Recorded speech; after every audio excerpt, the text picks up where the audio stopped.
So I'm Jenny Dietzman. I'm with the North Dakota Association of Counties. I serve as their operations director, and I also serve as the executive director for the county engineers and highway superintendents for North Dakota. You know, our theme for this conference is moving North Dakota forward.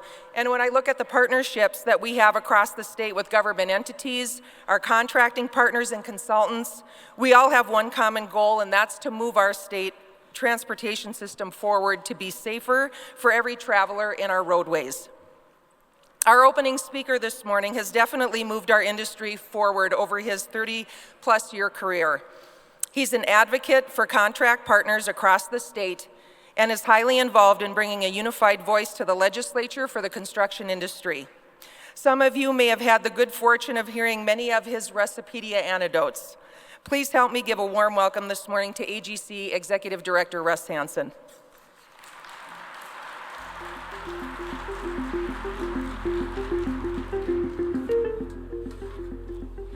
Good morning, everyone.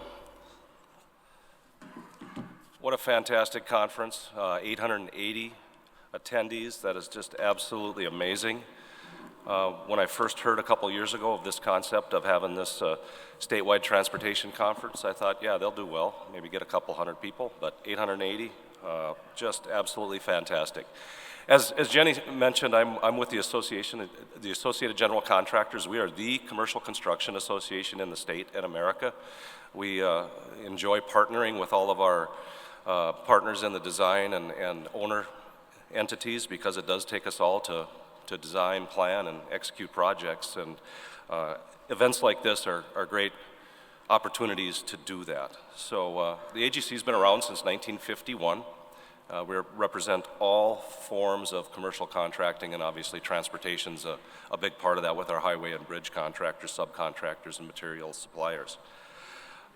Mentioning the theme moving forward and a couple of things that Director Henke and the Lieutenant Governor said rang familiar to me and are part of a couple of the things that I want to mention this morning as I briefly open this second day of the conference.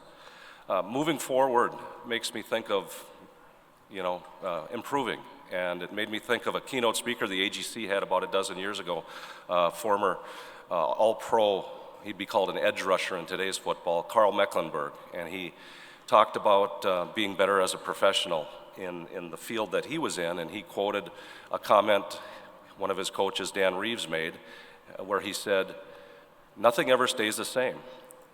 You can either get better or you get worse. Make your decision and move on." And I think by moving forward, it's a great opportunity for all of us to be better at what we do respectively in our fields. And moving forward, it is both exciting and daunting, given some of the things that we are dealing with. Artificial intelligence creates tremendous opportunities, but at the same time, there's bad actors out there that kind of scares me about some of the things that they have and may do. Automated vehicles, autonomous vehicles. With our workforce situation and technology, certainly they are an evolving part of our world.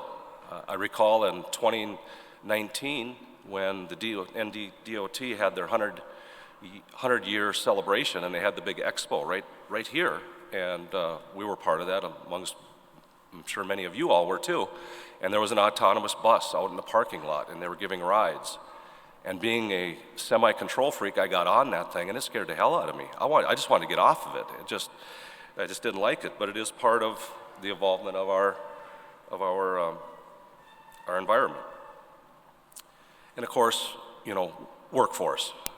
You can't go anywhere or have any conversation, professionally or personally, without the concern and the addressing of workforce. In our industry, it's something that we have dealt with literally for multiple generations. I remember shortly after I started at the AGC, I was looking through some files in the lower level of our building, and I ran across a newsletter from 1986, obviously a paper newsletter given the times, and it was the column from the former executive director, my predecessor, Kurt Peterson. In 1986, the title was, "We've got to solve our workforce situation." So for construction, it's been It's been ongoing and will continue to be as it is for everybody, everywhere else. So how do we move forward? I think there are a couple ways that, regardless of our profession or our trades, that perhaps could be useful. One is to cultivate our future workforce, speaking of workforce, and the other is to collaborate as professionals, which meetings and seminars and conventions like this allow us to do. Just like to share with you a couple of things that AGC does to cultivate the future workforce, and that our education and government professionals, I think, are aiding in. You know, it seemed for decades that the thought was, you know, get your kids through K-12 and then everybody should go do a 4-year degree. Go get a 4-year degree. You got to go to college. You got to go to college. If you don't go to college, well, then you can always maybe fall back and be a construction worker. And I've noticed, and I've seen an evolvement from our leaders, and I think it's a very positive one. And I remember I heard it about, you know, maybe 8-9 years ago, first from our state superintendent, who said, we need our students to have and to be choice ready, and to look at what they want to do early in life and be choice ready. And that choice may be a 4-year degree. It may be going into the military. It may be entering the workforce directly, or it may be learning a trade. And, you know, with that type of philosophy, I think it's much more applicable to filling all of the needs that the various trades and professions need. And I think that's a good way for our leaders to look at it. I think it helps us all. And it helps us focus on the fact that, particularly in our industry, we need to get to the future workforce early, before their minds are made up and before their path is chosen. And by being choice ready, they can do that. One of the ways that we promote the future workforce is through our education foundation and financially assisting future construction managers, construction engineers, and all sorts of construction tradespeople from our two-year schools. We have a 501c3 education foundation, and actually it was a brainchild of two of the giants in our industry back in 1961. A gentleman named Walt Swingen from Swingen Construction, a bridge contractor out of Grand Forks, and a guy named John Jardine, who was a bigwig with Mid-America Steel. And they had the idea that we need to start creating some resources so that we can financially assist the future construction professionals and get them into our industry. And what they did was they took a week every year out of their schedules, and Walt would start in Grand Forks, and he'd drive on Highway 2, and he would head west, and he would stop at every contractor that he could and that was in, and would ask them to consider a donation of any kind, and away he went, and he worked his way to the western part of the state. John Jardine started in Fargo, and of course there was no interstate yet then, and he took Highway 10, and he did the same thing, going from east to west and stopping and asking contributions from contractors. And then they would meet in Medora, and I'm sure they had a few glasses of whiskey and compared their notes and saw how much they raised, and that's how it all started, and eventually evolved into a 501c3 foundation. And since the early 60s, we have awarded almost $1.5 million to construction tradespeople and future construction professionals, and we see many of those that we've invested in county government, engineering firms, going to work for our members. Had Paul Dietrich, one of the honorees yesterday, ran into one of the scholarship folks that we had awarded to, and he came up to Paul and said, hey, I got one of your AGC scholarships, you know, thank you very much. And that was nice to see, and that's exactly why we do that. Professionally, we at the AGC try to cultivate our future leadership within the industry. And one of the best ways that has helped us do that is through their own actions. About 5 years ago, our younger construction professionals started a construction leadership committee. And essentially it's the under 40 people. There's no age limit, but they created their own committee, and they have their own steering committee, their own planning, their own events, and it grew from a dozen to 20 people 5 years ago, to now they have almost 100 members of their committee, and they have all sorts of events. Our bylaws were amended to put the leader of their committee on our board as a voting member, and the interaction with them has been phenomenal, and you can see who's going to be the rising stars in our industry. The other thing that we, and I think all professions, need to do is not look at the typical way that we recruit workforce. And quite honestly, for far too long, the construction industry was reflective of, sadly, people like me. It was old, male, pale, and stale. So nationally and in our state, we have had a real concerted effort to broaden the tent and to look outside the normal areas where we look for our workforce and to be more diverse, and we are. A couple of years ago, we have a board of 23 or 24, depending upon the year, and 20 years ago, it would have been all old, male, pale, and stale. And a couple of years ago, we had over 30% were under the age of 40, and 24% were females. So I think if we all take a look at diversity and try to address our workforce needs with that, we can do that. The other way we can get better by moving forward is collaborate as professionals. And both the Lieutenant Governor and Director Hankey mentioned that yesterday, and I think they're just spot on. Things like this to me, are just so energizing to meet new people, and I hope you all do the same. I hope you all go home without any business cards in your wallets. Get to know folks and get better by the collaboration, because it works, and none of us can do what needs to be done alone. It takes everybody, and in any facet. So by doing that and collaborating, I think you should also take very seriously whatever profession or trade you are in, to collaborate in whatever organization represents you as a whole. If you're not a member of whatever industry you're in, I think you should join. And I think once you join, I think you should participate. Because speaking as a whole and on behalf of several hundred or several thousands, it works. When you think of what goes on in our state capital or local governments, any major policy that is considered or enacted is almost always backed and partnered with a respected organization representing people affected or impacted positively or negatively about what is being discussed. So take the opportunity to do that.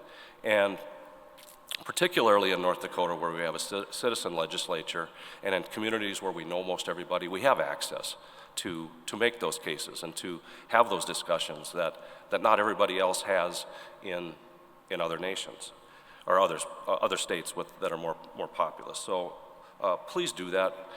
The other thing that we really need to do and be responsible for and take the responsibility to is to take a couple minutes, a couple times a year in a representative government and go to the poll or get an absentee ballot and exercise your right to vote.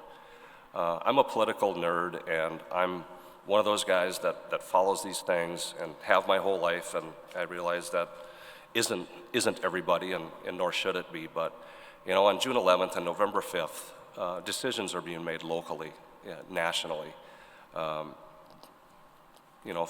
your local city government to your school boards, to your county commissioners, to your state legislators, to your state elected officials, and the U.S. House and the U.S. Senate. And when I watch the national and the international news, and I see people from other countries that are literally dying for the right to vote, and the fact that in November we can barely get 50% of our eligible voters to go to the poll, it's just very, very frustrating. So I really hope you take that civic responsibility, get to know your candidates, and pick the ones that you think most reflect your values and the business that you're in, and take the time to get to know them or as best you can, or do the research to do that.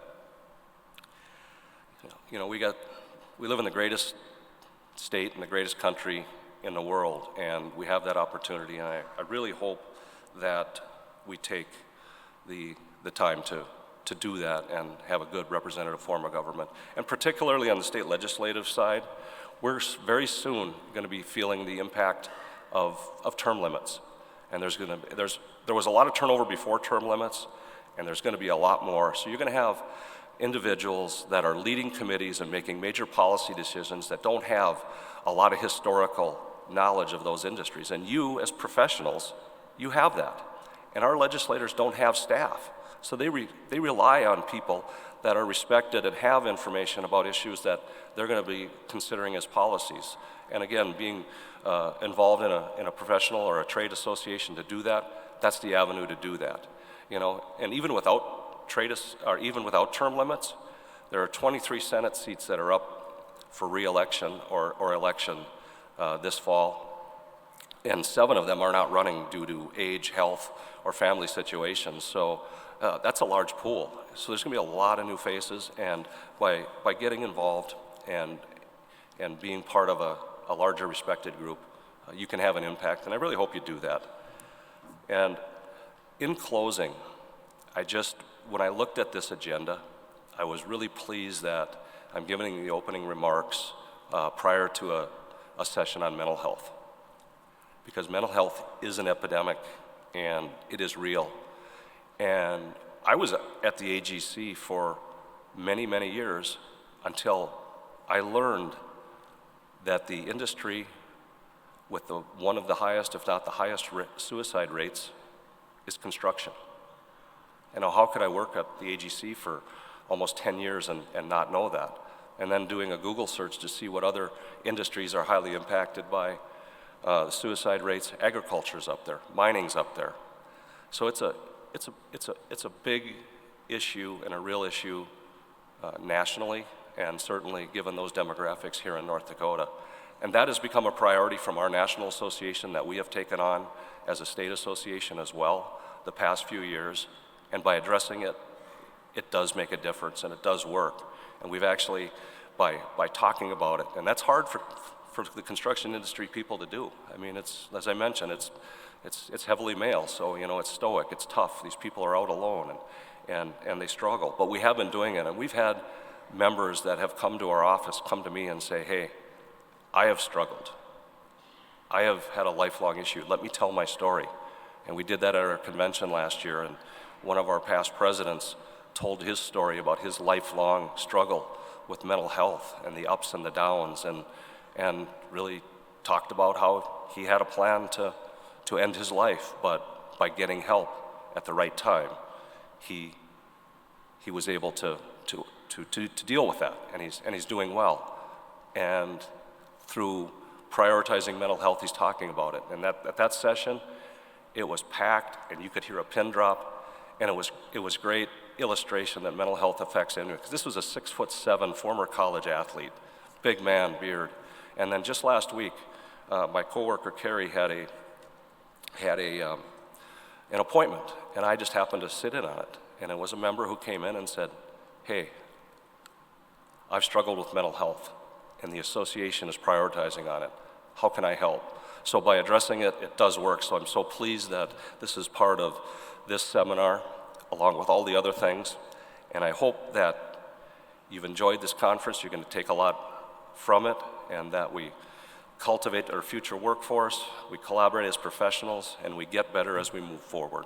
Thanks for letting me have a few minutes this morning, and enjoy your day.